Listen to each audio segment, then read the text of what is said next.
Berlin is the most interesting city in Germany. And this attracts artists from all disciplines all over the world to come here. I describe Claudia as the yogi. She's the one that can really dive into a question for days and forget about everything around her. MacGyver? Yeah, absolutely MacGyver. Yeah. He can throw old rules overboard, discovering something new. Her nickname would be the Style Police. She has the last say whether it's okay to go out to the client or not. He says about himself and is proud of really giving everything unbiased, fresh look. And his second nature is being our master of geometry. Herman Miller was something like the blueprint of the ideal client. Therefore, we almost knew Herman Miller before we actually met them. Their development is design-driven and research-based. I don't know any other company that would define it that way. If you have a dedicated work chair that's your own, you can adjust that to your needs. But in most of the spaces you end up working, there's not something like a dedicated work chair anymore. Now with all the mobile technology, we can make ourselves total independent from where we actually work. You find yourself working in a cafe or on an airport or in a project or team space. In all these cases, a chair with a lot of adjustments doesn't work. The need for this kind of chair was clearly out there. So everything started 2003. I think the quest was always to make it as simple as possible. Simple for a chair means that it's just one continuous contour. We try to start with a clean slate and then find the form through the constraints. There's almost no area where I cannot give you a reason why the shape is like this and it needs to be this way. We try to close the whole circle of what you call development. So prototyping, for example, we do that all in-house here.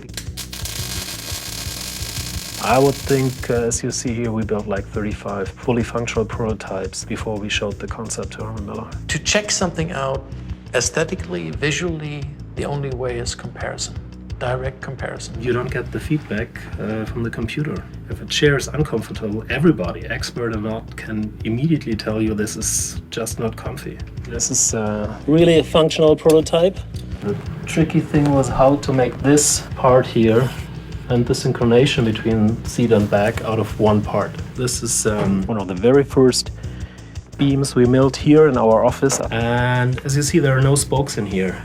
The seat portion and the back portion is a continuous part, but it doesn't communicate with this one. This was the first kinematic chain that we built really quick and dirty. This is a very early breadboard model of the kinematic beam. When I move this, you can see that while this is moving quite a lot, this is moving very little. And you can also see that it works in both ways. This is like one of the first all out of one material. This area here you call a living hinge, where it has no true pivot point, but it acts like an axis. This is the very last one we built here in our shop before presenting the whole concept of this technology to Herman Miller. We wanted materials that can be bare, like uncovered, uncoated. The only aluminum that can be used like this is called H-alloy.